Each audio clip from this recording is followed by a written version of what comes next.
5 फरवरी 2025 दिन बुधवार, हिंदी तिथि अष्टमी। तो एक तो आज 5 तारीख को माघ महीने की गुप्त नवरात्रि की अष्टमी तिथि है और फिर कल 6 तारीख को नवमी रहेगी। तो आज के दिन भी देवी दुर्गा माँ को चढ़ाए सुहाग का सामान और छोटी कन्याओं की पूजा करें, दान में पढ़ाई से जुड़ी चीजें दें। चलिए आगे बड़ी खबर, दिल्ली विधानसभा चुनाव की 70 सीटों पर आज वोटिंग होने जा रही है और इससे पहले एक रिपोर्ट सामने आ रही है कि चुनाव में खड़े 19% प्रत्याशी जो है ना वो दागी है। 5 की संपत्ति 100 करोड़ के भी पार है और इस बार इंडिया गठबंधन की 5 पार्टियां भी आमने सामने खड़ी हो रही है। दिल्ली के लोग आज चुनेंगे अपनी सरकार। 699 उम्मीदवार मैदान में उतरे हैं, जिनकी किस्मत का फैसला आज ईवीएम में कैद हो जाएगा। दिल्ली में तकरीबन 13,766 मतदान केंद्रों पर सुबह 7 बजे से शाम 6 बजे तक मतदान होगा। चुनाव आयोग के अधिकारियों ने इसकी तैयारी भी पूरी कर ली है और आप भी जिस भी जोन, जिस भी ब्लॉक इलाके में रहते हैं, वोट डालने जरूर जाएं। और दोस्तों, दिल्ली में वोटिंग से ठीक पहले पूर्व मुख्यमंत्री अरविंद केजरीवाल के खिलाफ एक एफआईआर दर्ज हुई, जो हाल ही में उन्होंने यमुना नदी में जहर वाला बयान दिया था, हरियाणा सरकार पर आरोप लगाए थे। तो अब हरियाणा के लोकल कोर्ट ने आदेश दिया और केजरीवाल के खिलाफ ये एफआईआर दर्ज की गई। विधानसभा चुनाव में कुल 70 सीटें हैं और कोई भी राजनीतिक पार्टी को बहुमत से जीतने के लिए 36 से ज्यादा सीटें चाहिए होगी, है ना। चलिए अगला अपडेट आ रहा है दोस्तों, मीडिया रिपोर्ट्स के मुताबिक आज 5 फरवरी को प्रधानमंत्री नरेंद्र मोदी भी प्रयागराज महाकुंभ जाएंगे और यहाँ संगम में करेंगे पवित्र स्नान और माँ गंगा की पूजा अर्चना भी करेंगे। वही देखिए, बीते दिन भी संसद में पीएम मोदी ने तकरीबन 1.5 घंटे तक अपना स्पीच दिया। इस दौरान राहुल गांधी के झुग्गियों में फोटो सेशन, विरासत की राजनीति, शीश महल, अर्बन नक्सल समेत कई मुद्दों पर पीएम मोदी ने विपक्ष को घेरा।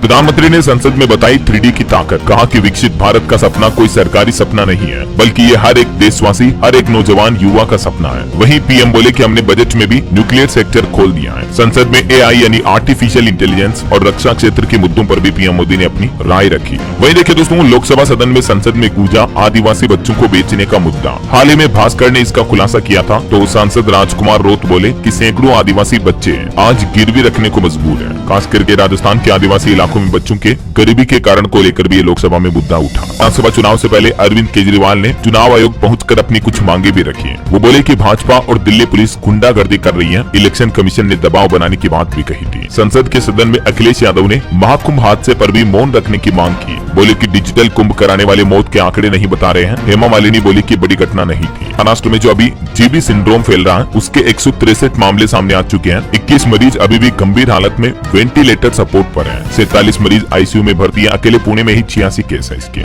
CBS यानी गुइलेन बेरे सिंड्रोम जो आजकल काफी ज्यादा फैला हुआ है, तो इसको लेकर आप सावधान रहें, सतर्क रहें। और एक रिपोर्ट सामने आ रही, देखिए देश में हर 5वां घर अभी शेयर बाजार से जुड़ चुका है। बीते 5 साल में इक्विटी से घरेलू संपत्ति 40 लाख करोड़ रुपए तक बढ़ी है। नेशनल स्टॉक एक्सचेंज NSE की तरफ से रिपोर्ट जारी की गई। मतलब दिनों दिन हमारे देश में स्टॉक मार्केट में निवेश करने वाले लोगों की संख्या बढ़ रही है और डीमेट अकाउंट ओपनिंग के आंकड़ों में भी अच्छा खासा इजाफा देखा गया। साथ में भी UCC लागू करने की तैयारी कर रही है गुजरात सरकार। मुख्यमंत्री ने मसौदा तैयार करने के लिए 5 सदस्यीय कमेटी भी बनाई है और इस कमेटी से 45 दिन में रिपोर्ट मांगी गई है। गुजरात के मुख्यमंत्री भूपेंद्र पटेल ने कहा कि हर हाल में गुजरात में भी UCC कानून लागू होगा, जो हाल ही में उत्तराखंड में लागू हुआ था, आपको पता होगा। तो उसके बाद अब इसे गुजरात सरकार भी लागू करने का ऐलान कर चुकी है। चलिए अगली खबर देखिए दोस्तों, अभी आजकल अयोध्या में भी भक्तों की संख्या ज्यादा आ रही है, तो इस वजह से 18 घंटे खुल रहा है राम मंदिर। महज 5 घंटे के लिए ही रामलला को विश्राम मिल पा रहा है। बाकी भक्तों को दर्शन देने के लिए रामलला भी आजकल काफी ज्यादा आशीर्वाद देने में लगे हुए हैं। खबर देखिए दोस्तों, हरियाणा के 50 गाँव के किसान जल लेकर खनौरी बॉर्डर पहुंचे। इसी जल को ग्रहण करेंगे अब किसान नेता डल्लेवाल, जो कि लगभग 71 दिनों से आमरण अनशन कर रहे हैं। और अभी किसानों का कहना है कि 11 तारीख से ही, मतलब 11 फरवरी से किसान महापंचायतें भी शुरू होगी। अभी डल्लेवाल के मोर्चे पर हरियाणा के 50 गाँव के किसान पहुंच चुके हैं, क्योंकि 11 फरवरी को किसान आंदोलन को 1 साल पूरा होने जा रहा, किसान आंदोलन 2.0 को। तो इसी के उपलक्ष्य में किसान नेताओं ने यह नया प्लान बनाया है। अभी वर्ल्ड बुक फेयर यानी विश्व पुस्तक मेला चल रहा, तो उसको लेकर एक रिपोर्ट सामने आ रही है कि 5 फरवरी को आज NDWBF 2025 बंद रहेगा। इससे विजिटर्स और कर्मचारी वोटिंग भी कर पाएंगे। इस पाकिस्तान से 400 हिंदुओं की अस्थियां भारत पहुंची। बीते 8 सालों में शमशान में रखी थी इन अस्थियों को। महाकुंभ योग के दौरान अभी इन अस्थियों के लिए भी वीजा मिल पाया। चलिए, और के 2 स्कूलों को बम से उड़ाने की धमकी दी गई। NDPC और IPS स्कूल को तमिलनाडु से आया ईमेल, उसके बाद दोनों बिल्डिंग को खाली कराया गया। हालांकि अभी तक की जांच में ऐसा कोई खुलासा सामने नहीं आ रहा है। और वहीं पीके अखिलेश यादव ने संसद में सरकार से एक महत्वपूर्ण सवाल भी किया और कहा कि महाकुंभ की लाशें कहां फेंकी हैं। तो अखिलेश के जवाब पर मुख्यमंत्री योगी आदित्यनाथ ने भी कहा कि खड़गे और सपा अध्यक्ष की गिद्ध जैसी दृष्टि है, पहले दिन से दुष्प्रचार कर रहे हैं। ऐसा सरकार का एक नया प्लान, अब नहीं कर सकेंगे दूसरे धर्म में शादी। नाबालिग से लव जिहाद तो 10 साल तक की जेल की सजा का प्रावधान भी रखा गया। राजस्थान के भजन लाल सरकार का कहना है कि सरकार को बिना बताए अब धर्म बदलना पूरी तरह से अपराध माना जाएगा। ठीक है ना। राजस्थान गवर्नमेंट ये जो नया बिल पेश करने जा रही विधानसभा में, इस बिल को लेकर लोगों के मन में क्या क्या विचार और प्रश्न चल रहे हैं, इस बाबत जानकारी भी आप देख सकते हैं। चलिए, खबर में आतिशबाजी के दौरान आग लगी, 2 लोग झुलस भी गए। और वही देखिए दोस्तों, उत्तर प्रदेश में भी एक बड़ी रेलवे दुर्घटना हो गई, 2 मालगाड़ियां टकराई, दोनों लोको पायलट काफी गंभीर हालत में अभी अस्पताल में भर्ती है। एक तो रेड सिग्नल पर एक ट्रेन खड़ी थी, तभी पीछे से दूसरी ट्रेन ने टक्कर मार दी। उत्तर प्रदेश के फतेहपुर में एक्सीडेंट की घटना हुई है। कोर्ट का फैसला, यूएपीए पर सुनवाई करने से इनकार कर दिया और सर्वोच्च न्यायालय ने कहा कि इसके लिए हम पहले उदाहरण नहीं हो सकते हैं। दिल्ली हाईकोर्ट इस मामले पर सुनवाई करे। ऐसा वही पूछा कि 63 विदेशी अब तक डिटेंशन सेंटर में क्यों रह रहे हैं, क्या असम सरकार किसी मुहूर्त के इंतजार में है, 14 दिन में इनको वापस भेजा जाए। ऐसा सुप्रीम कोर्ट ने कल मंगलवार को इस मामले पर सुनवाई करते हुए फैसला लिया है। ठीक है। और उत्तर प्रदेश में किसानों से 40 रुपए प्रति किलो के हिसाब से गेहूं खरीदेगी अब हिमाचल की सुक्खू सरकार। किसान भाई लोग कुल इन 34 जगहों पर अपनी गेहूं की फसलें वगैरह बेच पाएंगे। ये हिमाचल की सुक्खू सरकार की तरफ से फैसला लिया गया है। चलिए अगला अपडेट देखिए, झारखंड राज्य में सभी जिलों के एसपी तक पहुंचा एडीजी का नया निर्देश, अब से हर हाल में करना होगा ये काम। दरअसल एडीजी प्रशिक्षण सुमन गुप्ता ने सभी एसपी को ई साक्षी ऐप के अनिवार्य उपयोग का निर्देश दिया है। कुल मिलाकर इस ऐप का उद्देश्य अब झारखंड में पुलिस प्रशासन व्यवस्था को और बेहतरीन तरीके से बढ़ाना है। वहीं खबर है दोस्तों, ट्रंप की सरकार बनने के बाद अब 205 भारतीयों को वापस भेजेगा अमेरिका,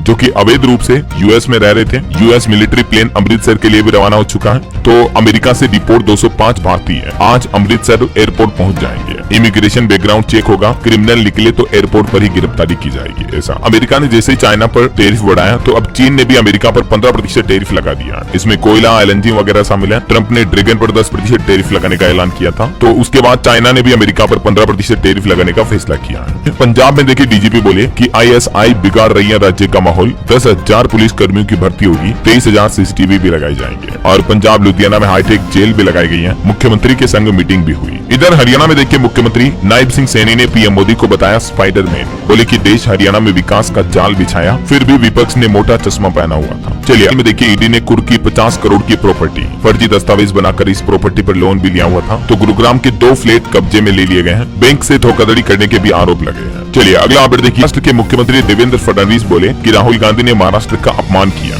माफी मांगी है। सिंगर सोनू निगम ने देश की राष्ट्रपति द्रौपदी मुर्मू से मुलाकात की। एक दिन पहले कॉन्सर्ट में इनकी तबीयत भी बिगड़ गई थी। रिकवरी होते ही राष्ट्रपति भवन में परफॉर्मेंस देने पहुंचे। चलिए अगली खबर के बदले यूक्रेन की जंग में मदद करेगा अमेरिका। अमेरिका के नए राष्ट्रपति डोनाल्ड ट्रंप बोले कि यूक्रेन के पास बढ़िया खनिज है, आईटी और मिलिट्री इंडस्ट्री में भी इनकी डिमांड है। और देखिए, अफगानिस्तान छोड़कर भागे तालिबान के उप विदेश मंत्री, तालिबान ने इनकी गिरफ्तारी का आदेश दिया था। ये लड़कियों की पढ़ाई पर बैन के खिलाफ थे। चलिए, महाराष्ट्र में बीएमसी ने 2025-26 के लिए 74,000 करोड़ रुपए से भी ज्यादा का बजट पेश किया, जो कि पिछली बार के बजट से लगभग 14% ज्यादा रहा। बीएमसी के अतिरिक्त नगर आयुक्तों ने मुंबई स्थित मुख्यालय में नगर आयुक्त भूषण गगरानी के सामने ये बजट पेश किया। टोटल बजट रहा 74,427 करोड़ का।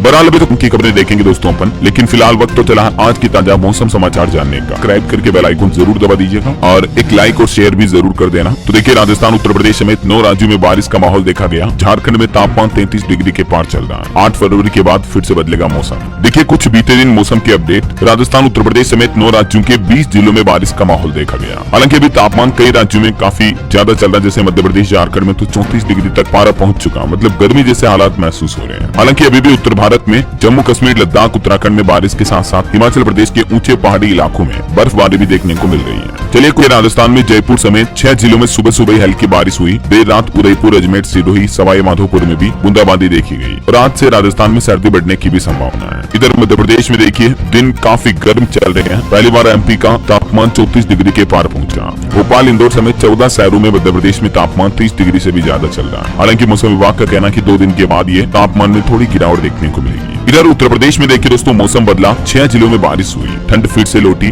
11 जिलों में घना कोहरा भी छाया रहा। यूपी में महाकुंभ में भी प्रयागराज अभी सबसे गर्म चल रहा है। और अभी भी मौसम विभाग ने पश्चिमी उत्तर प्रदेश के 14 जिलों में बारिश का अलर्ट जारी किया है। हरियाणा में देखिए, पानीपत, रोहतास समेत 9 शहरों में बूंदाबांदी हुई। हिसार, कैथल समेत 5 और जिलों में भी अलर्ट जारी हुआ। और पंजाब के भी 13 जिलों में बारिश की चेतावनी। सुबह सुबह घनी धुंध छाई रही, विजिबिलिटी 0 तक पहुंची। वहीं बिहार में देखिए, 4 दिनों में 3 डिग्री तक बढ़ेगा तापमान। 8 फरवरी के बाद फिर से ठंड बढ़ने का अलर्ट है। और हिमाचल में देखिए दोस्तों, अटल टनल रोहतांग में बर्फबारी शुरू हुई, टूरिस्टों को ऊंचे क्षेत्र में न जाने की एडवाइजरी भी जारी की है। अगले 48 घंटे तक एक्टिव रहेगा वेस्टर्न डिस्टर्बेंस हिमाचल में, है ना। और भी अगले 24 घंटों के दौरान मौसम की संभावित गतिविधियां क्या रह सकती हैं, इस बाबत जानकारी आप देख सकते हैं स्क्रीन पर। कि दोस्तों, गोल्ड का दाम लगातार दूसरे दिन नए ऑल टाइम हाई पर पहुंचा। 10 ग्राम सोना अभी 83,010 रुपए प्रति तोला तक पहुंच चुका है। और इसी साल नए साल 2025 में सोने के भाव 6,848 रुपए तक बढ़े हैं। चांदी भी 480 रुपए महंगी हुई और अभी चांदी का रेट 93,793 रुपए प्रति किलोग्राम चल रहा है। चलिए दोस्तों, मार्केट अपडेट्स देख लेते हैं। तो देखिए, आखिरकार बजट के बाद पहली बार बाजार में लौटी खरीदारी। भारतीय स्टॉक मार्केट में सेंसेक्स 1397 अंक चढ़ा, यानी अच्छी खासी तेजी देखी गई और अभी 78,583 के स्तर पर बंद हुआ।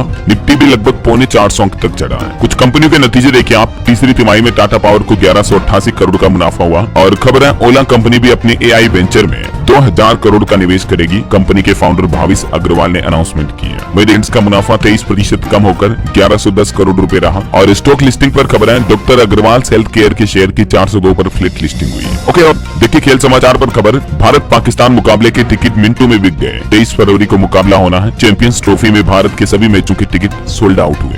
वहीं खबर है, भी रणजी ट्रॉफी में उतरेंगे। 8 फरवरी को मुंबई का हरियाणा से क्वार्टर फाइनल भी होगा। इंग्लैंड के खिलाफ 5 T20 में सिर्फ 28 रन बनाए इन्होंने। इधर लखनऊ के मालिक ने इंग्लैंड में भी टीम खरीदी। द 100 लीग में मैनचेस्टर ओरिजिनल्स के लिए 1252 करोड़ रुपए की बोली भी लगाई। चलिए आगे, प्रदेश के 8 जिलों में बुधवार को सवैतनिक अवकाश घोषित किया। एक जिले में सार्वजनिक अवकाश भी घोषित हुआ। यूपी के जो सरकारी कर्मचारी हैं, इनको दिल्ली में दिल्ली चुनाव में वोट डालने के लिए सवैतनिक अवकाश मिलेगा, ठीक है ना। तो इन जिलों के कर्मचारियों को यह फायदा होना है। और वहीं देखिए दोस्तों, उत्तर बंगाल में अपार आईडी को लेकर सख्ती बढ़ती जा रही है। कई जिलों में वेतन रोकने की भी चेतावनी दी गई है। हालांकि अभी तक 60 से 70% ही स्कूलों में स्टूडेंट्स के अपार आईडी बन पाए हैं। और यूपी 1000 शिक्षक भर्ती मामले पर भी खबर आ रही। शिक्षा मंत्री से मिले अब प्रभावित शिक्षक, कोर्ट में अभ्यर्थियों का पक्ष रखने की मांग भी उठाई है। और वही खबर है दोस्तों, यूपी परीक्षा ड्यूटी से अवकाश लेना अब नहीं होगा आसान, देना होगा सीएमओ का स्वास्थ्य प्रमाण पत्र भी। उत्तर प्रदेश बोर्ड परीक्षा में भी ड्यूटी से मना करने के लिए नया नियम लागू हो चुका है। चलिए, संजय मल्होत्रा पहली बार करेंगे आरबीआई की एमपीसी बैठक की अध्यक्षता। भारतीय रिजर्व बैंक आरबीआई की बजट के बाद जो एमपीसी मीटिंग होने वाली है 7 फरवरी को।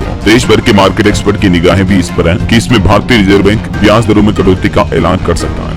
चलिए अगली खबर, इसमें काम करने वाले कर्मचारियों की भर्तियां 4% तक बढ़ी हैं। एफएमसीजी कंपनी ने भी सर्वाधिक नौकरियां दी। देश में एम्प्लॉयमेंट जॉब को लेकर ये रिपोर्ट्स देख सकते हैं आप, है ना। IBEF की रिपोर्ट के आंकड़ों से पता चला है कि तेजी से बढ़ते निर्माण उद्योग में प्रभावी नेतृत्व और प्रबंधन पेशेवरों की मांग भी बढ़ रही है। मतलब कहीं न कहीं स्किल वर्कर की ज्यादा डिमांड हो रही है बाजार में, इंडस्ट्री में, है ना। भारत और बांग्लादेश की सीमा पर तकरीबन 850 किलोमीटर तक बाड़ लगाना बाकी है। लोकसभा में नित्यानंद राय ने दी जानकारी। और मंदिर पर बड़ी खबर देखिए, ईडी ने जब्त की 1000 करोड़ की संपत्ति। फर्म पर धोखाधड़ी से कोयला ब्लॉक हासिल करने का आरोप भी लगाया। केंद्रीय जांच एजेंसी की तरफ से ये कंपनी पर बड़ी कार्रवाई की गई है। और भारतीय खबर देखिए, अब हमारे नौसेना की ताकत में इजाफा यानी बढ़ोतरी होगी। एंटी-शिप क्रूज मिसाइल की खरीद के लिए भारत ने रूस के साथ एक समझौता भी किया है। वही खबर है, भाग के लिए भी बनाए जाएंगे बांस के बंकर। सेना और IIT-G के बीच एक समझौता हुआ है। और वहीं भारतीय सेना से जुड़ी एक और खबर देखिए दोस्तों, पहाड़ी इलाकों में भी अब हमारे देश की दुश्मनों की खेल नहीं, क्योंकि सेना की त्रिशक्ति कोर यूनिट ने सिक्किम राज्य में भी फायरिंग अभ्यास किया, जो कि सफलतापूर्वक आयोजित हुआ। ये भी एक नई तकनीक इंडियन आर्मी की ताकत बढ़ाएगी। और देखिए विज्ञान सामने आ रहा कि हमारे शरीर में फेफड़ों में जो कैंसर होता है ना, उसके पीछे कई कारण हो सकते हैं। सिर्फ सिगरेट पीना ही नहीं, बल्कि फेफड़ों में माइक्रोप्लास्टिक का पहुंचना, गाड़ियों के टायर से जो निकले कण होते हैं वो भी फेफड़ों के कैंसर के लिए जिम्मेदार होते हैं। और चिंताजनक रिपोर्ट देखिए आप, जलवायु परिवर्तन से पौधों के अंकुरण पर भी असर पड़ रहा है। जलवायु में बदलाव से वनस्पति समुदायों की संरचना भी प्रभावित हुई है। देखिए मतलब हम इंसान जितना प्रदूषण फैला रहे हैं, उसका असर प्रकृति को भी कितना गंभीर रूप से भुगतना पड़ रहा है। जरा वही खबर है 12 फरवरी को 2 दिवसीय अमेरिका दौरे पर रहेंगे पीएम मोदी, और इस दौरान वो राष्ट्रपति डोनाल्ड ट्रंप से भी मुलाकात करेंगे, है ना। चलिए अगला अपडेट देखिए, सरकार ने सेमीकंडक्टर और ड्रोन नीति को मंजूरी दी। पीएम आवास योजना के तहत भी 10 लाख नए घर बनाए जाएंगे। मध्य प्रदेश के मुख्यमंत्री डॉक्टर मोहन यादव की अध्यक्षता में कल ही कैबिनेट की बैठक हुई और उसमें एमपी सरकार ने एक के बाद एक कई बड़े फैसले लिए। कुछ फैसलों की जानकारी तो आप देख सकते हैं स्क्रीन पर। बाकी पीपीपी मॉडल पर कुछ नई परियोजनाएं लागू की जाएगी। राज्य में सेमीकंडक्टर नीति से भी 14,400 रोजगार सृजित होंगे। ड्रोन संवर्धन एवं उपयोग नीति 2025 को भी मंजूरी मिली। हुकुमचंद मिल परियोजना को मंजूरी मिली और वेटरनरी कॉलेज के छात्रों का स्टाइपेंड भी बढ़ाया गया। तो ये कुछ एमपी सरकार के बड़े फैसले रहे। पूरी लिस्ट और डिटेल जानकारी आप देख सकते हैं स्क्रीन पर। और झारखंड में भी CAA,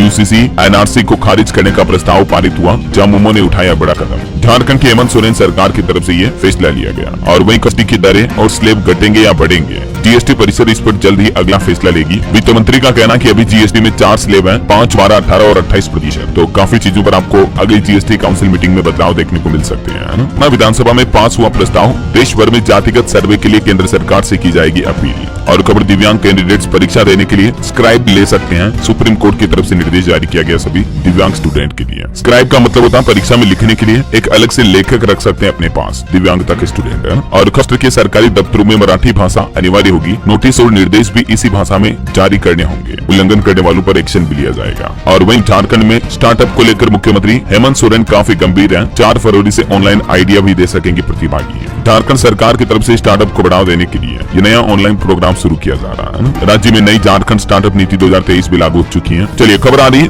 बिहार बीपीएससी में। देखिए दलित छात्रों को मिलेगा सिविल सेवा प्रोत्साहन योजना का लाभ। 45 दिनों के अंदर अंदर आवेदन कर पाएंगे। बिहार सरकार की जो ये मुख्यमंत्री अनुसूचित जाति एवं अनुसूचित जनजाति सिविल सेवा प्रोत्साहन योजना जो है ना, तो इसके तहत स्टूडेंट छात्र छात्राओं को सहायता मिल पाएगी। ज्यादा जानकारी आपको इस पोर्टल पर देखने को मिल जाएगी। ठीक है, चलिए दोस्तों देखिए बीते दिन भूटान नरेश और मुख्यमंत्री योगी आदित्यनाथ दोनों ने भी प्रयागराज महाकुंभ में डुबकी लगाई, संगम में स्नान भी किया, पक्षियों को दाना खिलाया, अक्षय वट और हनुमान मंदिर के दर्शन भी किए। और ये तस्वीरें देखिए जरा, महाकुंभ में वैष्णव संतों ने अग्नि स्नान साधना की। लगातार 18 साल तप करेंगे, शरीर तक झुलस जाता है, इतना कठिन तप है ये, काफी कठिन तपस्या है ना। और एक बड़ी देखिए महाकुंभ में फटा हॉट एयर बैलून, हीलियम से भरा बैलून 6 लोगों को लेकर उड़ा था। अचानक इसमें धमाका हुआ, मध्य प्रदेश के 2 लोग समेत 6 लोग झुलस भी गए। हालांकि अभी तक तो किसी की जान नहीं गई, ये गनीमत रही। वहीं देखिए ममता की रेखा श्रीदेवी पर दिए अपने बयान पर सफाई देखने को मिली। बोली कि एक पत्रकार ने मेरे नाम पर मैगजीन में गलत इंटरव्यू लिखा था। और खबर है महाकुंभ से चर्चा में आई मोनालिसा का भी क्रेज बढ़ा। अब उनकी लगी तस्वीर वाले टी शर्ट वगैरह भी 150 से 200 रुपए में बिक रहे हैं, देखिए जरा। और खबर है इंदौर के मुख्य पुजारी सत्येंद्र दास का हाल जानने के लिए मुख्यमंत्री योगी आदित्यनाथ भी लखनऊ पीजीआई पहुंचे। अभी आईसीयू में उनका इलाज चल रहा है। वही देखिए हरियाणा के मंत्री अनिल विज का बड़ा ऐलान, हरियाणा से भी महाकुंभ के लिए 22 स्पेशल बसें चलाई जाएगी। हर जिले से रोजाना एक बस जाएगी।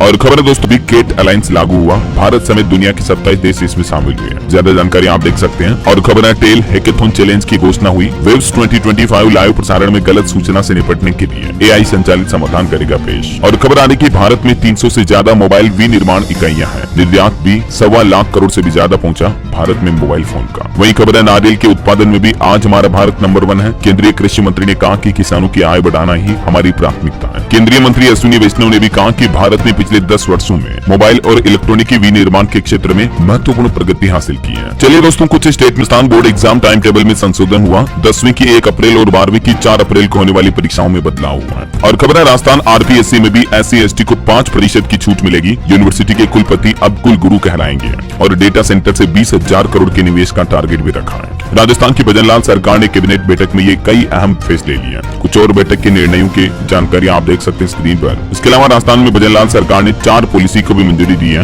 एक तो राजस्थान में डेटा सेंटर के लिए 20,000 करोड़ के निवेश का लक्ष्य रखा जाएगा। राजस्थान युवा नीति 2025 को मंजूरी मिली। और प्रदेश को ग्लोबल मैन्युफैक्चरिंग हब बनाने के लिए भी कपड़ा क्षेत्र से जुड़ी ये नई पॉलिसी को मंजूरी दी गई है। और निजी निवेश को आकर्षित करने के लिए राजस्थान की ये लॉजिस्टिक पॉलिसी भी पेश की है भजनलाल सरकार ने। वही खबर है राजस्थान में किसानों को भी मिलेगी 11 डिजिट की विशेष ID। फार्मर रजिस्ट्री से ही मिलेगा योजनाओं का फायदा। और इससे किसानों को बार-बार सत्यापन कराने की नौबत नहीं रहेगी। अब प्रदेश सरकार किसानों के लिए भी ये नई योजना शुरू करने का प्लान कर रही है। और 6 फरवरी को आयोजित होगा CA दीक्षांत समारोह। 1100 नए CA सदस्यों को दिए जाएंगे मेंबरशिप सर्टिफिकेट भी। वही देखिए राजस्थान कर्मचारी महासंघ ने भी बड़ा ऐलान किया। 6 फरवरी को वित्त भवन के सामने जलाएंगे खेमराज कमेटी की रिपोर्ट। वेतन विसंगति से नाराज है कर्मचारी। राजस्थान हाईकोर्ट ने भी सरकार से पूछा कि पंचायतों के चुनाव कब तक कराए जाएंगे। जवाब के लिए 2 सप्ताह का समय भी मांगा। इधर देखिए केंद्रीय गृह मंत्री अमित शाह 6 फरवरी को छत्तीसगढ़ के डोंगरगढ़ जाएंगे। और यहाँ जैन संत विद्यासागर की समाधि स्मृति समारोह में शामिल होंगे। और खबर है छत्तीसगढ़ को भी रेल बजट में 6,925 करोड़ मिले। ट्रेनों की संख्या बढ़ाने, रेल लाइन के दोहरीकरण पर खर्च किए जाएंगे। और वही खबर है छत्तीसगढ़ में छात्राओं को फ्री सैनिटरी पैड भी दिए जाएंगे। प्रॉपर्टी टैक्स में भी छूट मिलेगी। निकाय चुनाव में बीजेपी की तरफ से 20 ऐसे बड़े वादे किए गए हैं। हालांकि आज कांग्रेस भी अपना जन घोषणा पत्र जारी करेगी छत्तीसगढ़ के लिए।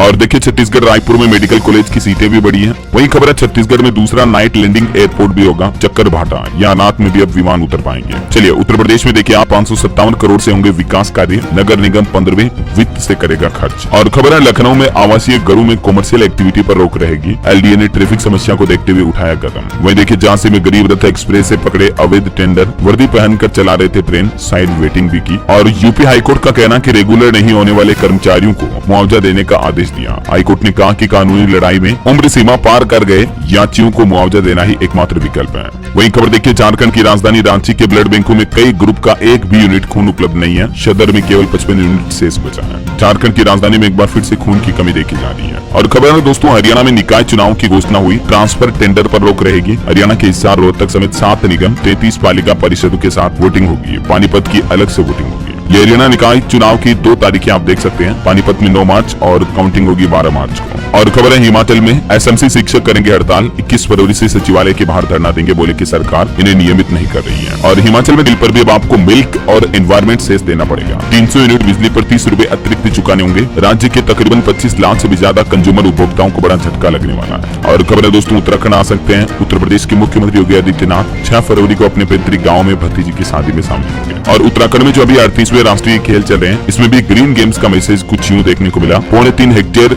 जमीन पर बनेगा खेल वन, 1600 पदक विजेताओं के नाम पर लगेंगे रुद्राक्ष के पेड़ भी यहाँ। वही खबर है उत्तराखंड में 4 धाम यात्रा की तैयारियां भी शुरू हो चुकी हैं। व्यवस्थाओं को लेकर आज 5 फरवरी को पहली हाई लेवल मीटिंग भी करेंगे उत्तराखंड के मुख्यमंत्री पुष्कर सिंह धामी, है ना। ओके, और सरकारी नौकरी पर एक अपडेट आ रहा है दोस्तों। इंडियन ऑयल कॉर्पोरेशन में 246 पदों पर भर्ती निकली हुई है। 10वीं पास से लेकर ग्रेजुएट्स तक मौका है और इसकी लास्ट डेट रहेगी 23 फरवरी 2025, ठीक है ना। और अंतर्राष्ट्रीय न्यूज पर एक खबर देखिए, अमेरिका के अपराधियों को पैसे लेकर जेल में रखेगा अल साल्वाडोर। किसी भी देश के बीच पहला ऐसा समझौता होने जा रहा। एलन मस्क बोले कि ये एक तरह से ग्रेट आइडिया है। ओके, और चलिए दोस्तों डाल लेते हैं। देखिए आज कर्क राशि के लोगों को अच्छी खबर मिल सकती है, रुका पैसा मिलने के भी योग है। मकर राशि वालों को भी उपलब्धि मिल सकती है। और भी कुछ अलग अलग राशियों का राशिफल आप देख सकते हैं स्क्रीन पर। और हाँ दोस्तों, आप मुझे कमेंट करके बताइए कि भारत सरकार ने इस साल के बजट में AI पर खर्च करने के लिए कुल कितना बजट तय किया है। कमेंट में लिखना आपको। साथ ही इस वीडियो को लाइक और शेयर करना, बस न्यूज चैनल को सब्सक्राइब करके बेल आइकन जरूर दबा देना रोजाना ऐसी इंफॉर्मेटिव जानकारियां देखते रहने के लिए।